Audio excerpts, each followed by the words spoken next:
गुस्ताखी माफ हरियाणा में आपका स्वागत है। देशा में देश हरियाणा, जित दूध दही का खाना।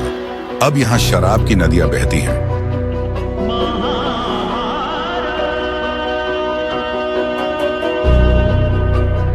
अब हरियाणा दल बदल, परिवारवाद, भारत दर्शन, प्रॉपर्टी माफिया, बिल्डर माफिया, खान माफिया और शराब माफिया के लिए जाना जाता है। हरियाणा में 50 साल से खोजी पत्रकारिता कर रहे पवन कुमार बंसल खोजी पत्रकारिता क्यों और कैसे सहित हरियाणा की राजनीति और गवर्नेंस पर 3 किताब लिख चुके हैं। खुशवंत सिंह, कुलदीप नायर, प्रभाष जोशी, न्यायमूर्ति पीबी सावंत और कपिल देव भी इनकी किताबों की प्रशंसा कर चुके हैं। कलम की ताकत से करप्ट नेताओं और अधिकारियों की टोपी उड़ाते हुए पवन कुमार बंसल।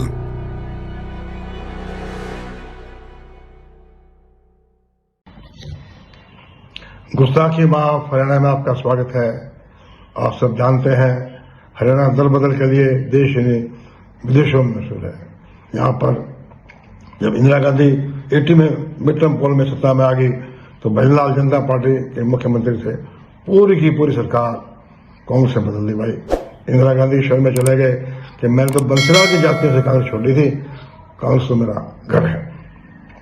इससे पहले चुनाव में भजनलाल कहते थे अगर कांग्रेस इस बार आ गई तो खूनी पंजा चुनाव नहीं होगा। उसके बाद महेंद्र सिंह हुड्डा ने भजनलाल की दल बदल की PhD की डिग्री फाड़ दी और कुलदीप बिश्नोर की जनता पार्टी से डिफेक्शन करा लास्ट दिन पे। भाजपा ने तो सारे रिकॉर्ड तोड़ दिए भाई दल बदल के। अब आपको ले चलते हैं 82 दौर में है। और उस टाइम भजनलाल जी ने कांग्रेस को बहुमत नहीं मिला था, देवलाल लोचन सिंह को बहुमत मिला था, लेकिन तत्कालीन राज्यपाल जी.डी. तपासे ने अपना बहुमत बिना भजनलाल को शपथ दिला दी, 1 महीने का टाइम दे दिया और भजनलाल ने दल बदल करके MLA पटा के सारा अपना सरकार बना ली भाई। एक बार सरकार बन जाए, CM बन जाए तो पावर आई जाती है। तो किस्सा उस टाइम 82 का, शमशेर सिंह सुजाला वजीर थे, नरवाना के पास करायत में एक जनसभा को संबोधित कर रहे थे। वो जो MLA था वहां का, वो लोकदल से दल बदल करके भाई कांग्रेस में आ गया। उसने शिकायत की सुजाला साहब मेरी चलते नहीं, सारी बात मेरी नहीं मानते हैं। सुजाला साहब, शमशेर सिंह सुजाला बड़े मजाक किया था, कहने लगे भाई ब्याई वही और बगाई में बड़ा फर्क हुआ भाई। आप तो बगाई हुई हो, ब्याई हुई थोड़ी मतलब क्योंकि जो बगाई हुई होते हैं उनसे थोड़े दिन बाद मन भर जाता है। जब मन भर जाए जब भी छोड़ दो। जब ब्याई हुई हैं उनको मन भी भर जाए तो छोड़ना बड़ा मुश्किल होता है। तो इसी बात को आगे बढ़ाते हैं। इन बगाई दुल्हनों के दम पर भजनलाल ने सरकार चलाई और इन बगाई दुल्हनों ने भी बड़ा ऐश की। भजनलाल जी का खास ख्याल रखते थे इन दुल्हनों का, क्रीम पाउडर, सुर्खी, कोठे का पलाश, शराब, इनकी हर बात मानते थे। लेकिन दुश्मनों को नजर लगी। देवलाल ने 86 में जो राजीव लोंगोवाल समझौता हुआ था, केंद्र ने किया था हरियाणा पंजाब के बीच, उसके लेकर प्रदेश में आंदोलन कर दिया। मजबूरी में भजनलाल को केंद्र भेज दिया, यहाँ पे बंसीलाल को शिमला दिया।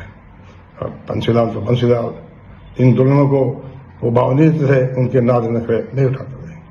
ये दुल्हनें परेशान हो गई। उनके पतिदेव तो भजनलाल जी थे जो उनको लाए थे, वो दिल्ली में चले गए भाई।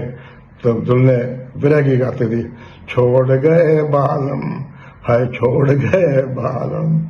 एक और किस्सा, गवर्नमेंट बनी राव वीरेंद्र की, इतने वजीर बना दिए मैं पूछो नहीं, सबको अरेस्ट करने के लिए। तब पंजाब से हरियाणा होकर ड्राइवर जाते थे, उनकी पत्नियां पूछती थी कब वापिस आओगे। कहते भाई टूर तो 2 दिन का है, 2 दिन बाद आ जाऊंगा, पर अगर राव वीरेंद्र ने पकड़ के वजीर बना दिया तो पता नहीं कब आऊंगा भाई, कह नहीं सकते, फिर तो वहीं रहना पड़ेगा। ऐसे बड़े रोचक किस्से भरे पड़े हरियाणा में।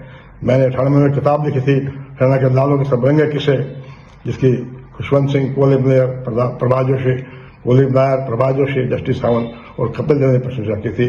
अब उस किताब की सिल्वर जुबली है, उसको हम अंग्रेजी के पाठकों के लिए भी लिख रहे हैं। और तब मनोहरलाल नहीं थे, बंसीलाल देव और भजनलाल थे।